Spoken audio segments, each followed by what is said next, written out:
တနင်္ဂနွေနေ့ညမှာခက်ခဲတဲ့ပြိုင်ဘက်တွေကိုတွားရောက်ရင်ဆိုင်ရမယ်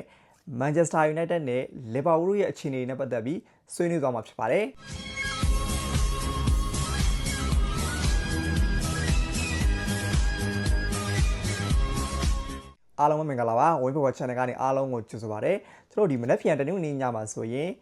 ရူဘင်အမိုရီရဲ့မန်ချက်စတာယူနိုက်တက်နဲ့အာနီစတော့ရဲ့လီဗာပူးအသင်းတို့ကတော့တကယ်ကိုခက်ခဲတဲ့ပြိုင်ဘက်တွေကိုတွားရောက်ရင်ဆိုင်ရမယ်မန်ချက်စတာယူနိုက်တက်ဆိုရင်ဒီခရစ္စတယ်ပဲလီကိုစိန့်ဟက်ဘတ်မှာဝေးကွင်းသွားရောက်ရင်ဆိုင်ရမယ်လီဗာပူးဆိုရင်လည်းဒီဝက်ဆမ်ယူနိုက်တက်တင်းကိုလန်ဒန်စတေဒီယမ်မှာအဝေးကွင်းသွားရောက်ရင်ဆိုင်ရမယ်ပုံမှန်တိုင်းကဒီဝက်ဆမ်ယူနိုက်တက်ကလီဗာပူးအတွက်အရန်ကြီးခက်ခဲတဲ့ပြိုင်ဘက်တော့မဟုတ်ဘူးဒါပေမဲ့လက်ရှိမှာတော့လီဗာပူးပြသနေတဲ့ခြေစွမ်းတွေရဲ့ထွက်ပေါ်နေတဲ့ရလက်တွေကဝက်ဆမ်ယူနိုက်တက်ကိုသွားရောက်ရင်ဆိုင်ရမှာတကယ်ကိုခက်ခဲနိုင်တယ်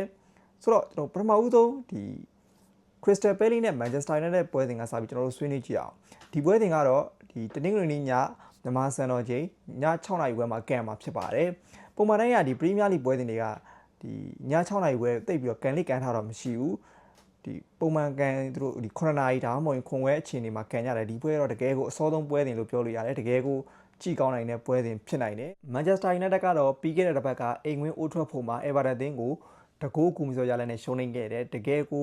ပရိသတ်တွေအတွက်စိတ်ပြက်စရာရလက်လို့ပြောရမယ်ပို့ဆူတာကယူနိုက်တက်ကဒီ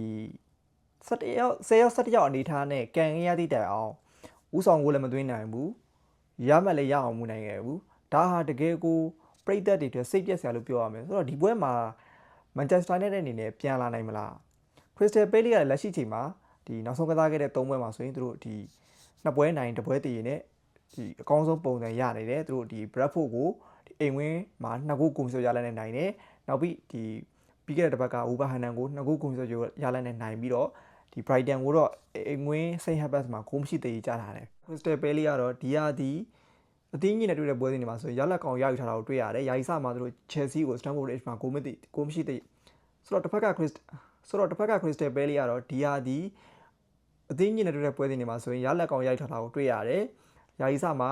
Chelsea ကိုအဝေးကွင်းမှာဂိုးမရှိသေးကြတယ်နောက်ပြီးဒီလီဗာပူးကိုအိမ်ဝင်းစိန့်ဟက်ဘတ်မှာ2ဂိုးတကူဆွဲရလိုက်နိုင်တယ်အာဆင်နယ်ကိုတော့2ဂိုးကူမီဆွဲရလိုက်နိုင်ရှုံးနေခဲ့တယ်လက်ရှိမှာလည်းအိုလီဗာနာဂလက်စတာရဲ့အသင်းကနောက်ဆုံးကစားခဲ့တဲ့ပွဲစဉ်တွေမှာဆိုရင်လည်းခြေစွမ်းပိုင်းတည်ငြိမ်တာကိုတွေ့ရတယ်အထူးသဖြင့်သူတို့ရဲ့ဒီတိုက်စစ်မှာမာထေးတာအထူးခြေစွမ်းပြသပြီးတော့ဒီမစ်ချယ်နဲ့မူနော့စ်တို့လိုအယူသွင်းမြကစားမားတွေလည်းရှိတယ်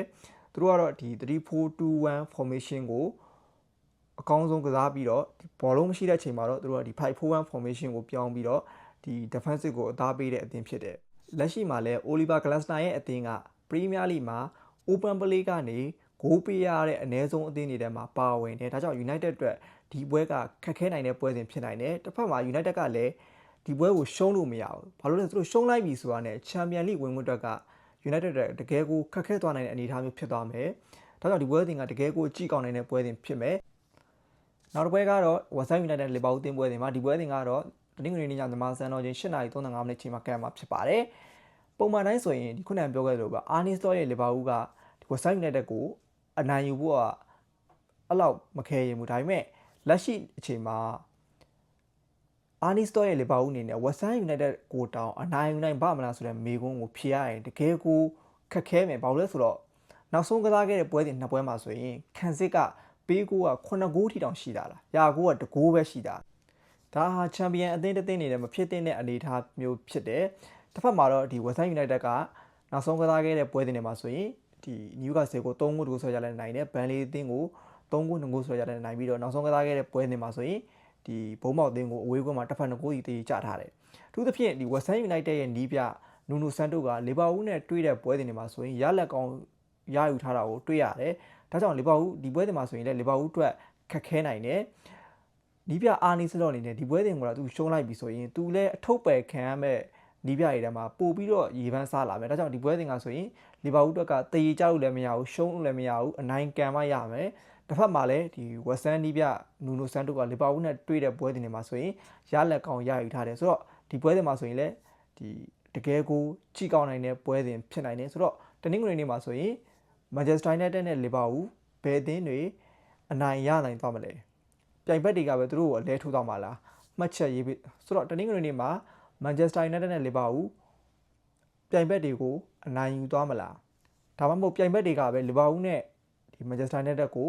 အလဲထိုးသွားမလားမှတ်ချက်ရေးပေးသွားလို့ရပါတယ်အဆုံးထိကြည့်ပေးကြလို့အားလုံးကိုကျေးဇူးတင်ပါတယ်ခင်ဗျာ